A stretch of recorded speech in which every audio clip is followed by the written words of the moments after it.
Last ক্লাসে আমরা ডিটিএল অর্থাৎ ডায়োড ট্রানজিস্টর লজিক সম্পর্কে ডিসকাস করেছি। এই ডিটিএল বা ডায়োড ট্রানজিস্টর লজিকের একটা প্রবলেম ছিল যে সেখানে প্রোপাগেশন ডিলেটা অনেক বেশি হয়, তো তার জন্য এর স্পিড অফ অপারেশনটা স্লো হয়। সেই ডিটিএল এর ওই অসুবিধাটাকে দূর করবার জন্য আরেক ধরনের লজিক আমরা ডিসকাস করব। এটাও হচ্ছে কি ওই আমাদের বাইপোলার যে লজিক ফ্যামিলি তার মধ্যেই পড়বে, এবং এটাও হচ্ছে স্যাচুরেটেড বাইপোলার, অর্থাৎ স্যাচুরেটেড রিজিয়নে এখানে অপারেট করবে। স্যাচুরেটেড রিজিয়ন এবং কাট অফ রিজিয়ন, এই দুটো রিজিয়নেই ট্রানজিস্টারগুলো এখানে অপারেট করবে, এবং এই লজিকে কেবল ট্রানজিস্টার এবং ট্রানজিস্টার এদেরকে ইউজ করা হবে। ট্রানজিস্টার লজিক, এই কারণে এটাকে বলা হয়, সংক্ষেপে একে বলা হয় টিটিএল। এখন আমরা এই টিটিএল যে লজিক সার্কিট দেখব, সেখানে ওই যেরকম ডায়োড ট্রানজিস্টার লজিকের ক্ষেত্রে বলেছিলাম, এখানেও সেই সেম কনভেনশন মেনে চলতে হবে। মানে লজিক জিরো মানে কি, এখানে লজিক জিরো মানে হচ্ছে 0.2 ভোল্ট। লজিক জিরো মানে হচ্ছে 0.2 ভোল্ট। এটাকে আমরা বলতে পারি এটা হলো সেই V sat, that is the VCE sat, saturation voltage. যখন আমাদের ট্রানজিস্টারটা অর্থাৎ বিজেটিটা অন থাকবে, তখন ওটা অপারেট করবে কোন রিজিয়নে? স্যাচুরেশন রিজিয়নে। এবং সেই অবস্থায় কালেক্টর এবং এমিটারের মধ্যে যে ভোল্টেজ থাকবে, সেই ভোল্টেজটাকে বলা হচ্ছে ভিসিই স্যাট, এবং এর মান কত? 0.2 ভোল্ট। এটাকে বলা হচ্ছে লজিক ওয়ান, আর লজিক জিরো। আর লজিক ওয়ান মানে কত? লজিক ওয়ান মানে হলো 5 ভোল্ট। লজিক ওয়ান মানে এখানে 5 ভোল্ট,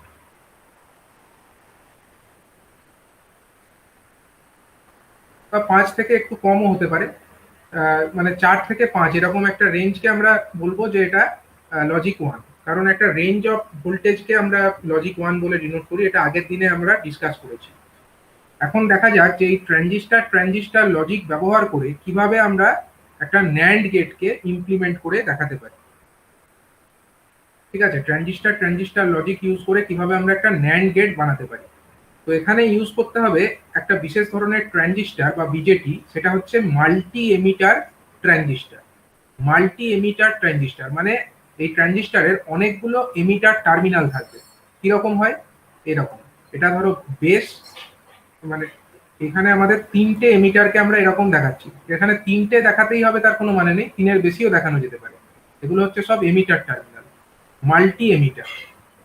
এখানে আমরা 3টে দেখিয়েছি, এটা আপ টু n নাম্বারস হতে পারে। এটা হলো আমাদের কালেক্টর টার্মিনাল, আর এইদিকে থাকলো আমাদের বেস টার্মিনাল, উপরে থাকলো ধরো বেস টার্মিনাল। এটা একটা ট্রানজিস্টারের আমরা ছবি আঁকলাম। তাহলে এখানে আমরা 3টে এমিটার টার্মিনালকে শো করেছি। 3টে এমিটার টার্মিনাল ধরো এরকম ভাবে বেরিয়ে এসছে। এটা একটা এমিটার টার্মিনাল, এটা আর একটা এমিটার টার্মিনাল, এটা আর একটা এমিটার টার্মিনাল। এরকম ভাবে আমরা 3টে এমিটার টার্মিনালকে এখানে শো করেছি। ধরা যাক এই 3টে এমিটার টার্মিনালের আমরা নাম দিয়ে দিচ্ছি এ বি সি। একটা হলো এ, একটা হলো বি, একটা হলো সি। আমাদের যেটা ন্যান্ড গেটে তো ইনপুট দিতে হয়, আমরা ইনপুট এই এবিসি এই 3টে টার্মিনালেই দেব। আর এটা হলো কি টার্মিনাল? এটা হলো আমাদের এটা হচ্ছে আমাদের কালেক্টর টার্মিনাল। ঠিক আছে, এটা হলো আমাদের কালেক্টর টার্মিনাল, আর এটা হলো বেস টার্মিনাল। সাপোজ আমি এই বেসের, এটা যেহেতু ট্রানজিস্টার ওয়ান, আমি এর নাম দিলাম বি ওয়ান, এটার নাম দিয়ে দিলাম বি ওয়ান। আর এই যে বেস টার্মিনাল যেটা পাচ্ছি, এই ট্রানজিস্টারে যেটা কালেক্টর টার্মিনাল পাচ্ছি, সেই কালেক্টর টার্মিনালটা আবার কোথায় গিয়ে যুক্ত হচ্ছে? এটা আরেকটা ট্রানজিস্টারের বেসে যুক্ত হচ্ছে, আরেকটা ট্রানজিস্টারের বেসে গিয়ে এটা যুক্ত হচ্ছে। সেই ট্রানজিস্টারের এমিটার টার্মিনালে আবার একটা রেজিস্টার কানেক্টেড আছে, এখানে একটা রেজিস্টার এরকম কানেক্টেড আছে। আবার এই যে এমিটার টার্মিনাল, এখান থেকে বেরিয়ে চলে যাচ্ছে আরেকটা ট্রানজিস্টারের বেস টার্মিনাল। এটা হলো অপর আরেকটা ট্রানজিস্টার, এবং সেই ট্রানজিস্টারের এমিটার টার্মিনালটা গ্রাউন্ডেড আছে। ঠিক আছে, এটা হচ্ছে গ্রাউন্ডেড আছে। এটা হলো কালেক্টর, এটা হলো এর কালেক্টর। কালেক্টরে কি থাকবে? এখানে আমাদের একটা বাস বার আমরা ধরে নিচ্ছি। সাপোজ সেখানে আমরা +5 ভোল্ট দিয়ে রেখেছি। এখানে হচ্ছে সে +5 ভোল্ট, অর্থাৎ ভিসিসি যাকে বলে, VCC is equal to +5 volt আমরা এখানে দিয়ে রেখেছি। তো এখন যেটা করতে হবে, এই ট্রানজিস্টারের কালেক্টরে আমরা এখান থেকে জুড়ে দেব। এই ট্রানজিস্টরের কালেক্টরে আমরা এখান থেকে জুড়ে দেব।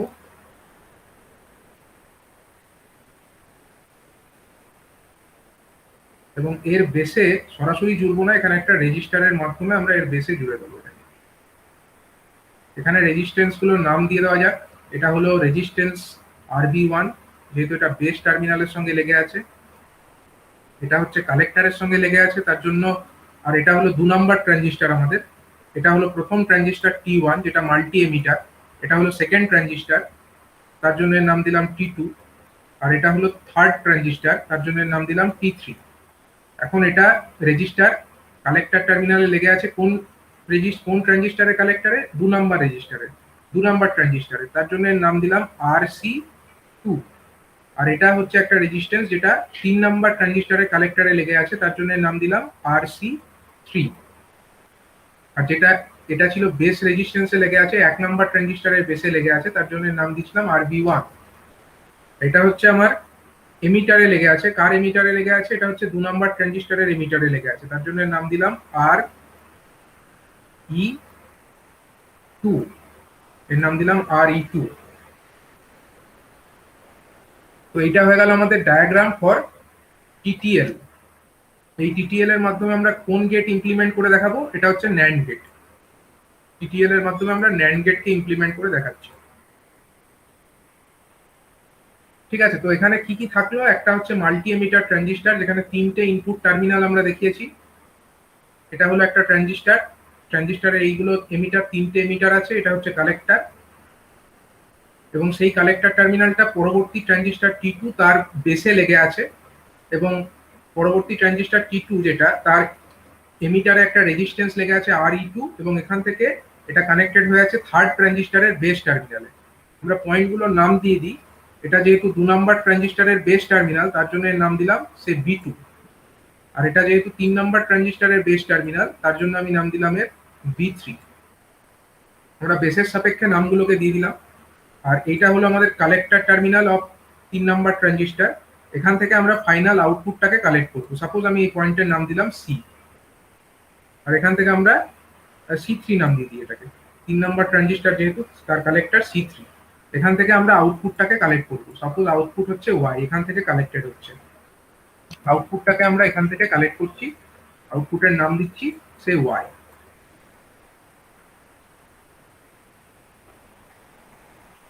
ঠিক আছে, তাহলে এখানে আমরা কি কি জিনিস ইউজ করলাম একবার বলে দেওয়া যাক। প্রথমে আমরা এখানে ইউজ করেছি একটা বিশেষ ধরনের ট্রানজিস্টর। সেই ট্রানজিস্টরের নাম কি? Multi emitter transistor.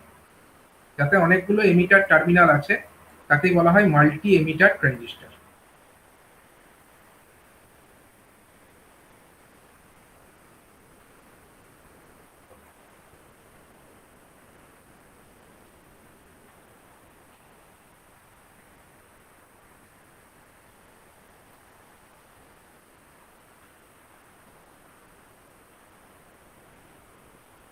ঠিক আছে, আচ্ছা, একটা এমিটার যদি আমরা মানে নর্মাল একটা ট্রানজিস্টরের যদি ছবি দেখি, নর্মাল একটা ধরো ট্রানজিস্টর, একটা এনপিএন টাইপের একটা ট্রানজিস্টর আছে।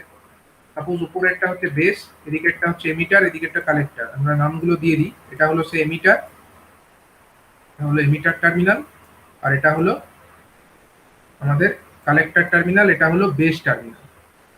এটাকে আমরা সিম্পলিফাইড ওয়েতে এইভাবে শো করতে পারি। এটার একটা সিম্পলিফাইড ডায়াগ্রাম যদি আমরা দেখি, তাহলে কি বলতে পারি? এটা হচ্ছে একটা ডায়োড, বেস আর এমিটারের মধ্যে এটা একটা ডায়োড কানেক্টেড হয়ে আছে, আমরা এরকম বলতে পারি। আর বেস আর কালেক্টরের মধ্যে আরেকটা ডায়োড কানেক্টেড হয়ে আছে। তার মানে আমরা এটাকে সিম্পলিফাইড ওয়েতে এরকম দেখাতে পারি। এটা হলো ধরো বেস টার্মিনাল, এটাকে আমরা এরকম দেখাতে পারি। এটা হলো বেস আর এমিটারের মধ্যে এরকম একটা ডায়োড আছে, বেস আর এমিটারের মধ্যে এরকম একটা ডায়োড আছে, আবার বেস আর কালেক্টরের মধ্যে আরেকটা এরকম ডায়োড আছে। ঠিক আছে, বেস আর কালেক্টরের মধ্যে এরকম একটা ডায়োড আছে। তো এই ডায়োডটা কার কার মধ্যে আছে? এটা হলো আমাদের এমিটার আর বেসের মধ্যে। আর সেকেন্ড যে ডায়োডটা আছে, এটা হচ্ছে বেস আর কালেক্টরের মধ্যে। আমরা এই একটা বিজেটিকে এরকম ভাবে অ্যাপ্রক্সিমেট করতে পারি। ঠিক আছে, এবার দেখো এখানে যেটা আছে আমাদের, এখানে তো একটা এরকম এমিটার টার্মিনাল নেই, এখানে মাল্টি এমিটার টার্মিনাল আছে। মাল্টি এমিটার টার্মিনাল মানেটা কি? মানে হচ্ছে এইরকম আছে এখানে।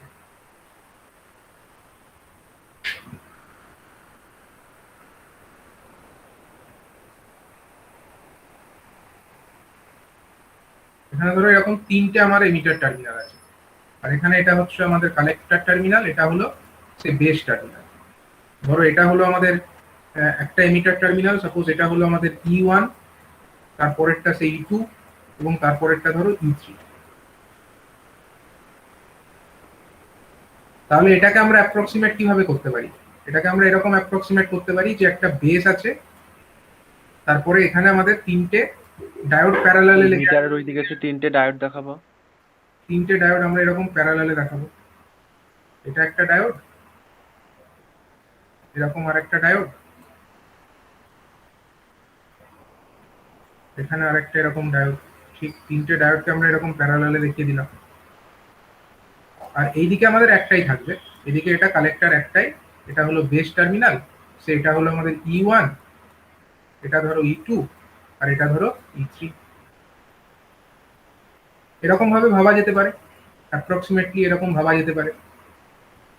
তাহলে যদি এরকম হয়, তাহলে আমাদের যে ডায়াগ্রামটা অ্যাকচুয়ালি ছিল, মানে আগের পাতায় আমরা যে ডায়াগ্রাম এটা ড্র করেছি টিটিএল ল্যান্ড গেটের, সেখান থেকে আমরা কি বলতে পারি? সেই ডায়াগ্রামটাকে আমরা আরেকবার দেখাই।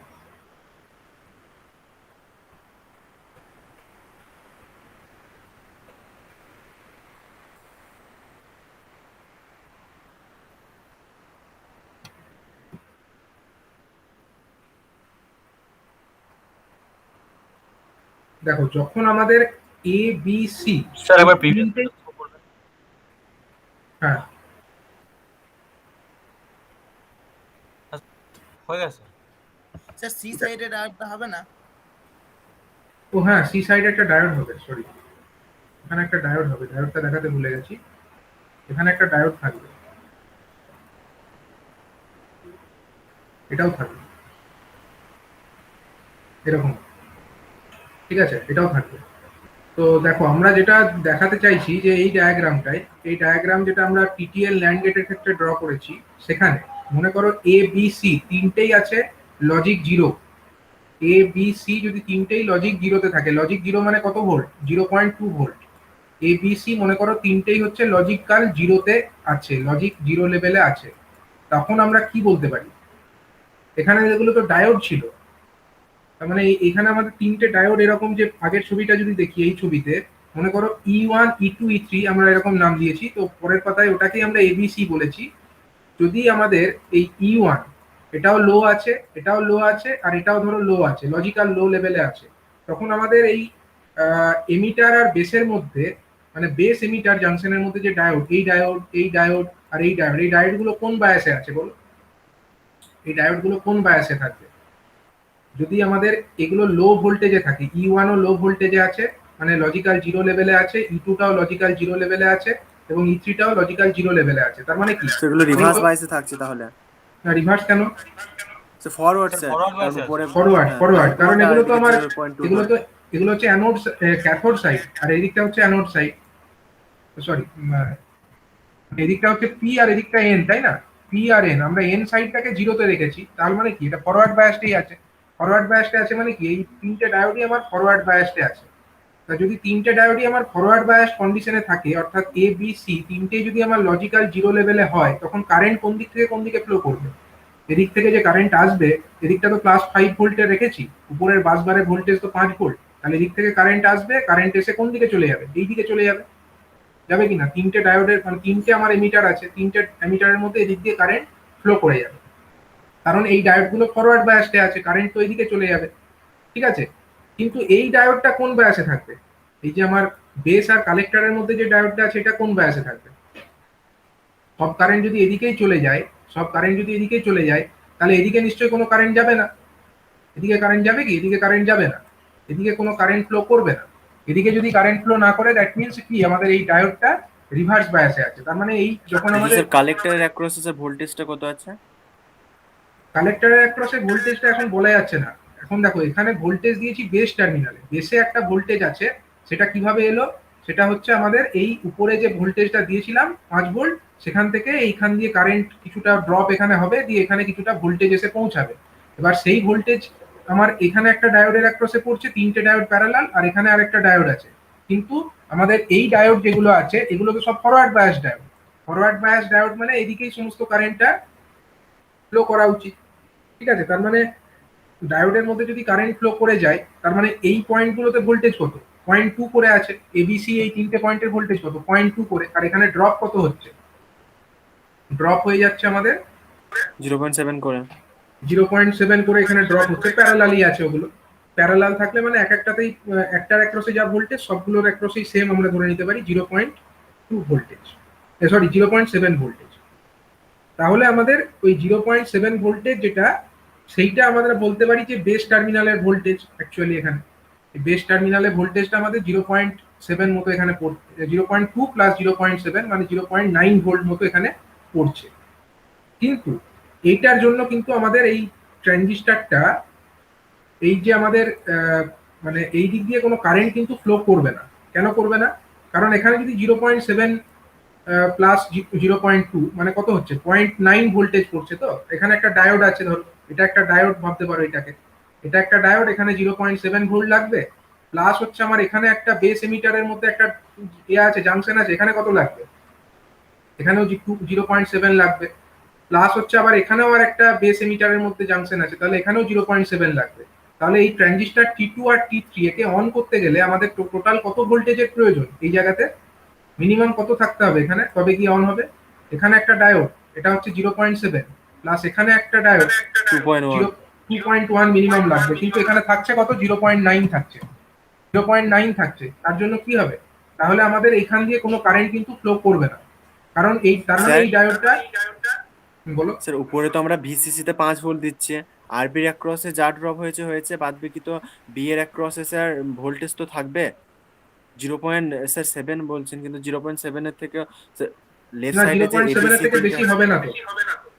কারণ কি? কারণ এখানে আমাদের 0.2 করে আছে, এইটুকুর মধ্যে ড্রপ হয়ে গেল 0.7, তাহলে 0.2 প্লাস 0.7 0.9ই এখানে হবে, আর বাকিটা এখানে ড্রপ হয়ে 0.9 যাবে। তো স্যার থাকতে পারে স্যার, কারণ 0.9 এর উপরে গেলেও তো স্যার এটা ফরওয়ার্ড বাইসই হচ্ছে। হোক না, কিন্তু সেই তার জন্য তাহলে কারেন্ট এখানে বেশি হয়ে যাবে, মানে ভোল্টেজ এখানে 0.9ই থাকবে যদি এখানে লো থাকে তো। কারণ বাকি যদি আমাদের এখানে ভোল্টেজ 0.9ই হবে, কারণ তার থেকে বেশি কি করে হবে? ডায়োডগুলো অন থাকলে এখানে 0.7 ভোল্টই ড্রপ হবে, আর এখানে 0.2 করে আছে, তাহলে 0.7 প্লাস 0.2 0.9ই হবে এখানে, তার থেকে বেশি তো এখানে হবে না। হ্যাঁ স্যার ঠিক। তাহলে যদি এখানে কম ভোল্টেজ আসতে হয়, তার মানে এখানে কারেন্টটা বেশি হয়ে যাবে, এই বেস কারেন্টটা বেশি হয়ে যাবে, দিয়ে এখানে বেশি ড্রপ হয়ে যাবে, কিন্তু এখানে ভোল্টেজটা 0.9ই থাকবে, 0.9ই থাকবে। এবং তার জন্য কিন্তু এই ট্রানজিস্টর T2 এবং ট্রানজিস্টর T3 এরা কিন্তু অন হতে পারবে না, এরা কিন্তু অন হতে পারবে না, কারণ এটা অন হতে গেলে মিনিমাম এইটার জন্য 0.7 দরকার ছিল, এটার জন্য 0.7, এটার জন্য 0.7, অর্থাৎ টোটাল 2.1 এর থেকে বেশি হলে তবে গিয়ে ওটা অন হতো। এটা যখন হচ্ছে না, তখন কিন্তু ট্রানজিস্টর T2 এবং ট্রানজিস্টর T3 অন হচ্ছে না। কারণ কি? দেখো, প্রথমত আমরা বলতে পারি ট্রানজিস্টর T2 টাকে অন করতে গেলে কত দরকার হতো? শুধু যদি ট্রানজিস্টর T2 টাকে অন করতে চাইতাম, এখানে 0.7 আর এখানে 0.7, অর্থাৎ 1.4 দরকার হতো। সেটাও তো হচ্ছে না, এখানে তো 0.9 হচ্ছে, 1.4ও তো হচ্ছে না। 1.4 হলে না হয় এখান দিয়ে এটা অন হয়ে যেত, T2টা অন হয়ে যেত। আর যখনই T2টা অন হতো, তখন কি হতো? এখান দিয়ে কারেন্ট ফ্লো করতো, এমিটারের মধ্যে কারেন্ট ফ্লো করতে, আর এমিটারের মধ্যে কারেন্ট ফ্লো করলে এই রেজিস্টারের অ্যাক্রস একটা ড্রপ হতো, আর E2 যে রেজিস্টার, সেই RE2 রেজিস্টারের অ্যাক্রসে ড্রপ তৈরি হতো, এবং সেই ভোল্টেজটা গিয়ে আমার এখানে পড়তো, এই T3 যে ট্রানজিস্টার তার বেস টার্মিনালে গিয়ে এই ভোল্টেজটা পড়তো। আর সেটা যদি 0.7 এর থেকে বেশি হতো, তখন ট্রানজিস্টর T3টা অন হতো। এখন তো আমার ট্রানজিস্টর T2টাই অন হতে পারছে না, কারণ এখানে 1.4 ভোল্টও নেই। তার জন্য আমার ট্রানজিস্টর T2 অন হচ্ছে না, এখানেও কোনো এমিটার কারেন্টও ফ্লো হচ্ছে না, আর তার জন্য এখানেও কোনো ভোল্টেজ পড়ছে না B3-তে, তার জন্য T3টাও অন হতে পারছে না। আর T3 যখন অফ অবস্থায় আছে, তখন আমার কি বলতে পারি? এখান দিয়ে কি কারেন্ট ফ্লো হবে? কারেন্ট ফ্লো হবে না। ট্রানজিস্টর যখন অফ আছে, এখান দিয়ে কারেন্ট ফ্লো হবে না, তখন এখানে কোনো রেজিস্টারের মধ্যে কোনো ভোল্টেজ ড্রপ নেই। তাহলে এই Y যেটা আছে আউটপুট, সেখানে কত ভোল্টেজ পাবো? আউটপুটে আমরা 5 ভোল্টই পেয়ে যাবো, কারণ এখানে কোনো ড্রপ হচ্ছে না, RC3 এর মধ্যে কোনো ড্রপ হচ্ছে না। সুতরাং Y ইজিক্যাল টু আমরা পেয়ে যাবো হচ্ছে কত ভোল্ট? +5 ভোল্ট। +5 ভোল্ট আমরা পেয়ে যাব। এটা মানে কি লজিক 1, 1 এটা মানে হচ্ছে লজিক 1। ঠিক আছে, লজিক 1 হলো মানে যখন আমাদের তিনটে জিরো আছে, এবিসি তিনটেই যখন জিরো, তখন আমরা আউটপুট পাচ্ছি লজিক 1। এখন যদি তিনটে জিরো না হয়ে যে কোনো ধরো একটা জিরো হতো, ধরো এটা জিরো, বি আর সি আমার 1 আছে, এটা হচ্ছে ধরো জিরো আছে, আর বি আর এটা ধরো জিরো আছে, ধরো বিটাও জিরো আছে, সিটা ধরো 1 আছে, তখন কি হতো? সেক্ষেত্রেও স্যার লজিক 1ই হতো। সেক্ষেত্রেও আমরা বলতে পারি যে আমাদের ধরো তিনটে ডায়োডের মধ্যে দুটো ডায়োড তো রিভার্স বায়াসে থাকবে, কিন্তু একটা তো ফরওয়ার্ড বায়াসে আছে, তাই না? হ্যাঁ ঠিক। এখানে যদি আমরা এরকম ধরি, সেক্ষেত্রেও স্যার বি এর অ্যাক্রসে 0.9 ভোল্টই থাকতো। হ্যাঁ ঠিক, এটা যদি আমাদের ধরো এটা ধরো লজিক্যাল 1 লেভেলে আছে, লজিক্যাল 1 মানে ধরো এখানে আমরা 5 ভোল্ট দিয়ে রেখেছি, E2 তেও মনে করো আমরা 5 ভোল্ট দিয়ে রেখেছি, কিন্তু E3 তে আমরা দিয়ে রেখেছি কত 0.2 ভোল্ট। তার মানে যদি একটাতেও আমরা 0.2 ভোল্ট দিয়ে রাখি, তাহলে কারেন্ট এইটা দিয়ে ফ্লো করবে না, না করুক, এটা দিয়ে কারেন্ট ফ্লো না করুক, কিন্তু নিচেরটা দিয়ে তো করতে পারে, এটা দিয়ে তো কারেন্ট ফ্লো করতেই পারে, মানে কারেন্ট এদিক থেকে এসে এটা দিয়ে ফ্লো করে যাবে। এবং তখন আমার একটা ডায়োডও যদি অন থাকে, এখানে কত ভোল্টেজ ড্রপ হবে 0.7 ভোল্ট, আর এখানে আছে কত 0.2, অর্থাৎ 0.9 ভোল্ট আমার এখনো এই বেস টার্মিনালে, B1 টার্মিনালে 0.9 ভোল্ট এসে পড়বে। এবং 0.9 ভোল্ট এসে যদি পড়ে, সেটা কি করবে, এই ডায়োডটাকে তো ফরওয়ার্ড বায়াস করতে পারবে না, কারণ এখানে 0.7 আর এখানেও 0.7, টোটাল 1.4 মিনিমাম দরকার। সেটা যখন পারছে না, তখন আমাদের এই B2টা সাফিসিয়েন্ট ভোল্টেজ এসে পড়বে না, এবং ট্রানজিস্টর T2টা অন হতে পারবে না। অন হতে পারবে না বলে এখানে কারেন্ট ফ্লো করবে না, বলে এখানে ভোল্টেজ ড্রপ হবে না, তার জন্য এই ট্রানজিস্টরের বেসে, T3 ট্রানজিস্টরের বেসেও সাফিসিয়েন্ট ভোল্টেজ পড়বে না, ট্রানজিস্টর T3টাও অফ অবস্থাতেই থাকবে, অফ অবস্থায় থাকলে এখানেও কারেন্ট ফ্লো করবে না, এবং এই আউটপুট যেটা আমরা পাচ্ছি Y, সেই ভোল্টেজটা আমাদের 5 ভোল্টের সঙ্গে সেম থাকবে, অর্থাৎ এক্ষেত্রেও আমরা Y কত পাবো, +5 ভোল্টই পাবো। যদি আমাদের দুটো ট্রানজিস্টর যদি ধরো লজিক্যাল 1 লেভেলে আছে, ক্ষেত্রে মানে দুটো এমিটার লজিক 1 লেভেলে আছে, একটা এমিটার লজিক 0 লেভেলে থাকে, তখনও কিন্তু আমরা বলতে পারি যে আউটপুট আমরা 1ই পাচ্ছি। এখানে আমরা তাই দেখলাম, দুটো 0 একটা 1 হলে লজিক 1 আউটপুট। আর যদি আমরা একটা 0 দুটো 1 করতাম, তখনও কি হতো, যদি একটা 0 করতাম আর বাকি দুটো 1 রাখতাম, তখনও সেমই হতো, তখনও কিন্তু আমরা সেমই পেতাম, তখন আমরা লজিক 1ই পেতাম। তিনটে 1 করছি ততক্ষণ পর্যন্ত চেঞ্জ হবে, ততক্ষণ কিন্তু চেঞ্জ হবে না, মানে 0 0 0 হলেও আউটপুট 1, 0 0 1 হলেও আউটপুট 1, 0 1 0 হলেও আউটপুট 1। এটা কোন গেটের সঙ্গে সিমিলারিটি পাচ্ছ, কোন গেটের সঙ্গে, এটা হচ্ছে ন্যান্ড গেটের সঙ্গে আমরা সিমিলারিটি পাচ্ছি। এখনো আমরা কনফার্ম করতে পারি না, কারণ আমরা এখনো A = B = C = 1 স্টেজটা দেখিনি, সেটা দেখে কনফার্ম করে দেবো। ABC তিনটেই যদি ধরো 1 হয়, তখন কি হবে, ABC তিনটেই যদি ধরো 1 হয়,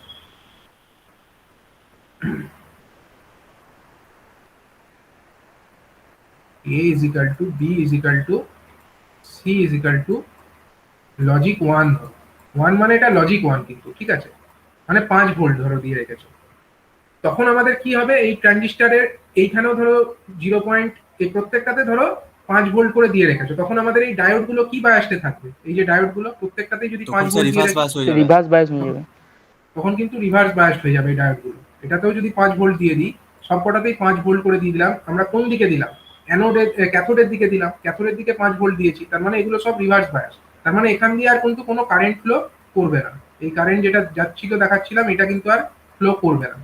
ঠিক আছে, এটা যদি কারেন্ট ফ্লোটা না করে, তাহলে কারেন্টটা যাবে তো কোনো একটা দিকে, কারেন্ট তো ওই বেস টার্মিনাল থেকে আসছিল, এখান দিয়ে তো কারেন্ট আসছিল, এতক্ষণ কারেন্ট এদিকে ফ্লো করে যাচ্ছিল, লো রেজিস্ট্যান্স পাথ পাচ্ছিল বলে। এখন কি করবে, এখন তো কারেন্টটাকে এইদিকে যেতে হবে, তাহলে কারেন্ট এবার এদিকে যেতে চাইবে। ঠিক আছে, এতক্ষণ তো আমার এখানে 0.9 ভোল্টে থেমে যাচ্ছিল, কিন্তু এখন তো আর এই দিকগুলোতে যা কারেন্ট যাওয়ার রাস্তা নেই, এদিকে কারেন্ট যাওয়ার রাস্তা নেই, তাহলে কারেন্টকে যেতে হবে এই রাস্তা দিয়ে, এবং তখন আমার এখানে 0.9 ভোল্টের থেকে বেশি ভোল্টেজই থাকবে, যেহেতু কারেন্ট হ্যাঁ 1.4 মিনিমাম দরকার আমার। তো এখান দিয়ে কারেন্ট আর যেহেতু এদিকে যেতে পারছে না, কারেন্টকে তো যেতে একটা দিকে হবে, কোন দিকে যাবে সে এবার, কারেন্টটা এবার যাবে হচ্ছে, বলো কোন দিকে যাবে, তখন এই কারেন্ট এই দিকে চলে যাবে, ঠিক আছে, এবং তখন কিন্তু এই ডায়োডটা আমার ফরওয়ার্ড বায়াস হয়ে যাবে, তখন আমাদের এই যে কালেক্টর, এটা কি, এটা আমাদের বেস এবং কালেক্টর। বেস এবং কালেক্টরের মধ্যে যে ডায়োড আছে আমরা ধরে নিতে পারি ওই ডায়োডটা কিন্তু তখন ফরওয়ার্ড বায়াসড হয়ে যাবে, যেটা এতক্ষণ রিভার্স বায়াস থাকছিল এবার ওটা ফরওয়ার্ড বায়াসড হয়ে যাবে। এবং এটা 0.7 ভোল্ট এখানে দরকার, আর এখানে দরকার 1.4 ভোল্ট, তার থেকে বেশি ভোল্টেজই এখানে থাকবে এবং তখন কারেন্ট এদিক দিয়ে ইজিলি ফ্লো করবে। এবং যখনই এই ট্রানজিস্টরের বেসে সাফিসিয়েন্ট ভোল্টেজ পড়বে ট্রানজিস্টর T2 টা কি হয়ে যাবে, অন হয়ে যাবে। ট্রানজিস্টর T2 যেই অন হয়ে যাবে এর এমিটারের মধ্যে দিয়ে কারেন্ট ফ্লো করা স্টার্ট করবে, আর এমিটারের মধ্যে কারেন্ট ফ্লো করলে কি হবে, এখানে একটা ভোল্টেজের ড্রপ তৈরি হবে। কোথায়, এমিটার রেজিস্টারের অ্যাক্রসে এখানে একটা ভোল্টেজ ড্রপ তৈরি হবে। এবং সেই ভোল্টেজ ড্রপটা কোথায় গিয়ে পড়ছে, সেই ভোল্টেজটা আমার B3 তে গিয়ে পড়ছে, এই যে ট্রানজিস্টর T3 তার বেসে গিয়ে পড়ছে। এবং ট্রানজিস্টর T3 টাকে অন করার জন্য 0.7 ভোল্ট দরকার, এবং এখানে যখন কারেন্ট ফ্লো করবে তখন এই ভোল্টেজটা 0.7 এর থেকে বেশিই হবে, তার মানে ট্রানজিস্টর T3 টাও তখন অন হয়ে যাবে। আর ট্রানজিস্টর T3 যেই অন হয়ে যাবে তখন অমনি এদিক থেকে কালেক্টর কারেন্ট ফ্লো করা স্টার্ট করে দেবে, কালেক্টর কারেন্ট ফ্লো করা স্টার্ট করবে এবং এই ট্রানজিস্টরটাও অন হয়ে যাচ্ছে। ঠিক আছে, ট্রানজিস্টরটাও অন হয়ে যাচ্ছে। আর ট্রানজিস্টর যখনই অন হচ্ছে, যেহেতু এটা কোন লজিকে কাজ করে, এই লজিক ফ্যামিলিটা হচ্ছে স্যাচুরেটেড, তার মানে ট্রানজিস্টরটা স্যাচুরেটেড রিজিয়নে চলে যাবে। অন হলেই স্যাচুরেটেড, অন না থাকলে কাট অফ, অন হলে স্যাচুরেটেড। স্যাচুরেটেড হলে কালেক্টর আর এমিটারের মধ্যে ভোল্টেজ ড্রপ কত হয়, 0.2 ভোল্ট। তার মানে 0.2 ভোল্ট আমার এখানে লজিক জিরো, তার মানে 0.2 ভোল্ট আমরা ওয়াইয়ের অ্যাক্রসে পাবো, এবং 0.2 ভোল্ট মানে আমরা বলতে পারি ওটা হচ্ছে লজিক জিরো পাবো। ঠিক আছে, সুতরাং যখন আমাদের এ বি সি তিনটেই যখন অন থাকছে তখন আমরা ওয়াই ইজিক্যাল টু কত পাচ্ছি, ওয়াই ইজিক্যাল টু আমরা পাচ্ছি 0.2 ভোল্ট। দ্যাট মিনস আমাদের লজিক জিরো, লজিক জিরো। তার মানে তিনটে ওয়ান ইনপুট যদি দাও তখন হচ্ছে আউটপুট পাচ্ছ লজিক জিরো। আর বাকি যখনই একটা হলেও যখন আমার জিরো থাকছে তখন কিন্তু আউটপুট আমরা ওয়ান পেয়ে যাচ্ছি। সুতরাং আমরা এটাকে একটা টেবিলের আকারে লিখে ফেলবো, এ বি সি। আমরা তিনটে ইনপুট দিয়ে দেখালাম, তিনটের বেশি ইনপুট দিয়েও কিন্তু দেখানো যেতে পারে, কোনো প্রবলেম নেই। এরকম হবে, যদি আমরা দেখি 0 0 0 হয় তখন আউটপুট কত হচ্ছে, 1 হচ্ছে। 0 0 1 হলেও আউটপুট 1 হচ্ছে, 0 1 0 হলেও আউটপুট 1 হচ্ছে, 0 1 1 হলেও আউটপুট 1 হচ্ছে, 1 0 0 হলেও আউটপুট 1 হচ্ছে, 1 0 1 হলেও আউটপুট 1 হচ্ছে, 1 1 0 হলেও আউটপুট 1 হচ্ছে। কেবলমাত্র তিনটে 1 হয়ে গেলে তখন আউটপুট 0 হয়ে যাচ্ছে। এটা হচ্ছে আমাদের কোন গেটের ক্ষেত্রে আমরা দেখি, এটা হচ্ছে আমরা দেখতে পাই একমাত্র আমাদের ন্যান্ড গেটের ক্ষেত্রে। ঠিক আছে, সুতরাং এই জিনিসটা ইজ ইকুইভ্যালেন্ট টু হচ্ছে আমাদের তিনটে ইনপুট এরকম একটা ন্যান্ড গেটের মধ্যে ঢুকছে, ন্যান্ড গেটের আউটপুট এখান দিয়ে বেরিয়ে যাচ্ছে। ঠিক আছে, এবিসি, এটা হলো ওয়াই। সুতরাং এইভাবে আমরা টিটিএল লজিক ব্যবহার করে একটা ন্যান্ড গেটকে ইমপ্লিমেন্ট করে দেখাতে পারি। এবার এই টিটিএল ন্যান্ড গেট ব্যবহার করলে অ্যাডভান্টেজটা কি বলেছি না, প্রোপাগেশন ডিলে, যেটা আমাদের ডিটিএল সার্কিট ইউজ করলে যা ডিলে হতো, যা সময় লাগতো অপারেশনটা হতে, এক্ষেত্রে সময়টা তার 1/10 ভাগ হয়ে যায়। এখানে টাইম ডিলেটা 1/10 ভাগ হয়ে যায়। ঠিক আছে, এর কারণ কি, কারণ হচ্ছে ওখানে আমাদের যেখানে ডায়োড ট্রানজিস্টর লজিক ব্যবহার করা হতো সেখানে আমাদের যে ক্যাপাসিটরের মধ্যে যে ওখানে যে স্টোরড চার্জটা থাকতো, ডায়োড ব্যবহার করলে ডায়োডের মধ্যে যে একটা ক্যাপাসিটেন্স তৈরি হয়, ডায়োডের পি এবং এন লেয়ারের মধ্যে ওখানে একটা ক্যাপাসিটেন্স তৈরি হয়। ক্যাপাসিটেন্সের মধ্যে যে স্টোরড চার্জ, ওই স্টোরড চার্জটা রিমুভ হতে অনেকটা সময় লেগে যায়। ঠিক আছে, কিন্তু যখন আমাদের শুধুমাত্র ট্রানজিস্টর ইউজ করছি, ট্রানজিস্টর ইউজ করলে যদি আমাদের বেস টার্মিনালে স্টোর চার্জের কথা আমরা বলি, সেটা কালেক্টর কারেন্ট দিয়ে রিমুভ হয়ে যেতে পারে।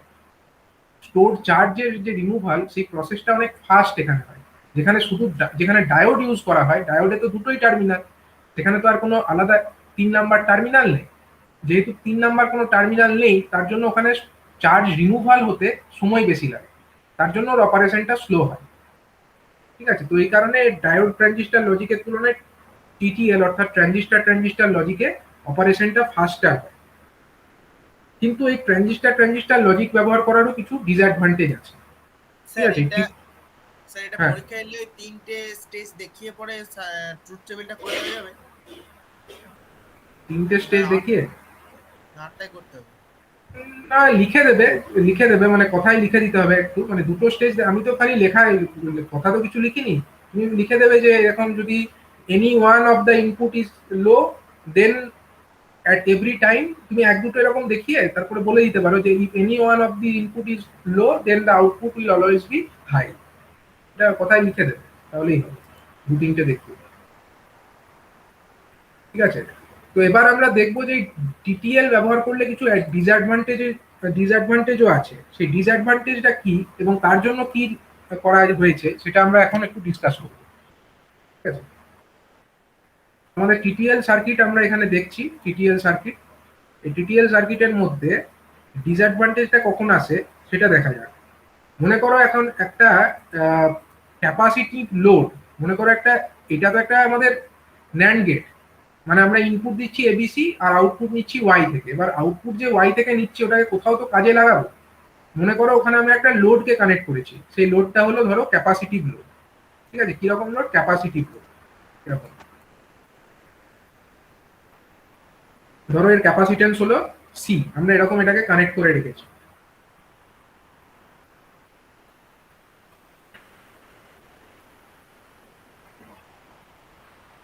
তো যখন আমাদের ট্রানজিস্টরটা স্যাচুরেশন রিজিয়নে ছিল, মানে ট্রানজিস্টরটা স্যাচুরেশন রিজিয়নে যখন ছিল তখন কি হচ্ছিল? স্যাচুরেশন রিজিয়নে যখন ছিল ট্রানজিস্টরটা, তখন হচ্ছে আমাদের কারেন্টটা কোন রাস্তা দিয়ে ফ্লো করছিল বলো? মানে ট্রানজিস্টরটা যখন অন অবস্থায় ছিল তখন আমাদের আউটপুট এখানে কত পাচ্ছিলাম? ট্রানজিস্টর যদি অন হয় আউটপুট এখানে আমরা 0.2 পাচ্ছিলাম, 0.2 পাচ্ছিলাম, ঠিক তো? 0.2 পাচ্ছিলাম আমরা আউটপুট। এখন ট্রানজিস্টরটা মনে করো ছিল স্যাচুরেশনে, তখন আমরা আউটপুট এখানে লো পাচ্ছিলাম। সেখান থেকে হঠাৎ করে ট্রানজিস্টরটা কাট অফ রিজিয়নে চলে গেছে। কেন চলে গেছে? কাট অফ রিজিয়নে কেন চলে যেতে পারে? যদি আমরা এখানে ইনপুট তিনটেকে, মানে একটা ইনপুটকে জিরো করে দিই, তখনই তো ওটা আমাদের কিসে চলে যাবে? ট্রানজিস্টরটা কাট অফ রিজিয়নে চলে যাবে না? একটা ইনপুটকে যদি আমরা জিরো করে দিই তখনই তো ওরকম, মানে ইনপুটটাকে চেঞ্জ করলেই সঙ্গে সঙ্গে এটা ট্রানজিস্টরটা কি হয়ে যাবে? স্যাচুরেশন থেকে কাট অফ রিজিয়নে চলে যাবে। আর যেই কাট অফ রিজিয়নে চলে যাবে স্যাচুরেশন থেকে, আউটপুট ভোল্টেজ যেটা আমার এখানে 0.2 ছিল হঠাৎ করে কত হয়ে যাবে? 5 ভোল্ট হয়ে যাবে, হবে কিনা? আউটপুট যেটা আমরা এখানে 0.2 পাচ্ছিলাম সেটা 0.2 আর থাকবে কি যখন এটা স্যাচুরেশন থেকে কাট অফে চলে যাবে? থাকবে না তো, এটা 0.2 থেকে 5 ভোল্টে হয়ে যাবে আউটপুটটা।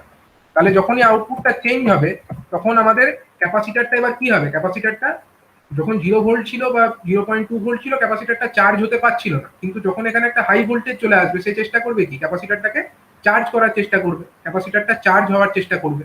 তার মানে এদিক থেকে কারেন্ট এসে, এই দিক থেকে এসে ক্যাপাসিটারটাকে কি করবে? চার্জ করবে। ক্যাপাসিটার এদিকটাকে পজিটিভ আর এদিকটাকে নেগেটিভ চার্জ করবে, ঠিক আছে। এবার এই যে চার্জিং প্রসেসটা হবে সেটা কোন রাস্তা দিয়ে হবে? ক্যাপাসিটিভ যে ক্যাপাসিটারের যে চার্জিং ব্যাপারটা ঘটবে সেটা হচ্ছে রেজিস্টারের মধ্যে দিয়ে কারেন্ট আসবে এবং তারপরে এসে ক্যাপাসিটারটাকে চার্জ করে যাবে। এবার এই যে ক্যাপাসিটারের চার্জিং প্রসেস, এই চার্জিং প্রসেসের টাইম কনস্ট্যান্টের ভ্যালু কত হয়? ক্যাপাসিটার যখন চার্জ হয়, একটা আরসি সার্কিট যদি থাকে, আরসি সার্কিট ধরো একটা ডিসি ভোল্টেজ আছে, একটা আমাদের সুইচ আছে, তারপরে ধরো একটা রেজিস্ট্যান্স আছে, একটা ধরো আমাদের ক্যাপাসিটার আছে। এখানে ক্যাপাসিটিভ সার্কিটের চার্জিং টাইম কনস্ট্যান্টের ভ্যালু কত হয়? আরসি আর আর ইন্টু সি হয়, ঠিক আছে, আর ইন্টু RC সি। এর রেজিস্ট্যান্স যদি আর হয়, ক্যাপাসিটেন্স যদি সি হয়, charging time constant is R into C. তাহলে দেখো এক্ষেত্রে আমাদের এই কারেন্টটা কোন দিক থেকে আসছে? আরসি থ্রি এবং দিয়ে এসে ক্যাপাসিটারটাকে চার্জ করছে। তাহলে এক্ষেত্রে time constant tau is equal to কত? Time constant tau is equal to হচ্ছে RC3 RC into three C। Into C. এটা হলো আমাদের চার্জিং টাইম কনস্ট্যান্ট, ঠিক আছে। এখন আমরা কি চাই? আমরা তো চাই অপারেশনটা ফাস্ট হোক, তাই না? অপারেশনটা ফাস্ট হওয়া আমরা চাই। আমরা তো এই লোডটাকে চালাতে চাইছি, ক্যাপাসিটিভ লোডটাকে আমরা চালাতে চাইছি। তো চার্জিং যদি হতেই হয় আমরা চাইবো কি? টাইম ডিলেটা যত কম হয় ততই তো ভালো। টাইম কনস্ট্যান্ট যত কম হবে তত তাড়াতাড়ি ক্যাপাসিটারটা চার্জ হবে, আর যত বেশি হবে তত ডিলে হবে চার্জ হতে। তো আমরা চাইবো যে যেহেতু এটা একটা লোড যেটাকে আমরা ড্রাইভ করতে চাইছি এই টিটিএল ল্যান্ড গেট দিয়ে, আমরা নিশ্চয়ই চাইবো যে ক্যাপাসিটিভের চার্জ ব্যাপারটা সেটা তাড়াতাড়ি হোক। তার মানে টাইম কনস্ট্যান্ট ব্যাপারটা কম হোক, R C three into C time কনস্ট্যান্টটা কম হোক। এখন সিটা তো কনস্ট্যান্ট, ক্যাপাসিটিভ লোড যেহেতু এটা তো লোড, এর ভ্যালু তো আর আমরা চেঞ্জ করতে পারি না, সিটা কনস্ট্যান্ট। তাহলে উপায় কি আছে? আর সি থ্রিটাকে কম হতে হবে। RC3 যত কম হবে তত কি হবে, টাইম কনস্ট্যান্টের ভ্যালুটা ছোট হবে, তত তাড়াতাড়ি ক্যাপাসিটরটা চার্জ হবে, লোডটা তত তাড়াতাড়ি আমার চলবে। আমরা কি চাইবো তাহলে, RC3টা ছোট হলেই ভালো, ঠিক আছে। কিন্তু অসুবিধা কি হচ্ছে, RC3 যদি ছোট হয়ে যায় তখন কি প্রবলেম কি হবে, আমার লোডের ক্ষেত্রে তো সুবিধা হচ্ছে, RC3টা ছোট হলে আমার লোডটা তাড়াতাড়ি চার্জ হতে পারছে, ক্যাপাসিটিভ লোডটা আমার তাড়াতাড়ি চার্জ হয়ে যাচ্ছে, এটা আমার সুবিধা হচ্ছে ঠিকই। কিন্তু অসুবিধাটা কোথায় আছে, অসুবিধাটা হলো এটাই, যখন আমার RC3টা ছোট হয়ে যাবে তখন আমাদের কালেক্টর কারেন্ট যেটা আসছে এই রাস্তা দিয়ে, কালেক্টর কারেন্টের মানটা কি হবে বলো, আইসি যে কারেন্টটা, যদি আমি বেড়ে যাবে তখন। আইসিটা বেড়ে যাবে, আইসি3 যেটা কালেক্টর কারেন্ট সেটার মানটা বেড়ে যাবে, কারণ আমরা রেজিস্ট্যান্সটাকে ছোট করছি। রেজিস্ট্যান্স যদি আমরা ছোট করি, RC3টাকে যদি আমরা ছোট করি, তাহলে অবশ্যই কি হবে, আইসি3টা বেড়ে যাবে। কালেক্টর কারেন্ট যদি বেড়ে যায় তাহলে আরেকটা জিনিস ঘটে, পাওয়ার ডিসিপেশন বলে একটা ঘটনা আমি আগেই বলেছি। পাওয়ার ডিসিপেশনের ফর্মুলা কি ছিল, ভিসিসি ইন্টু আইসি অ্যাভারেজ। তাহলে আইসির মান যদি বেড়ে যায় তাহলে পাওয়ার ডিসিপেশনের মান কি হবে, বেড়ে যাবে।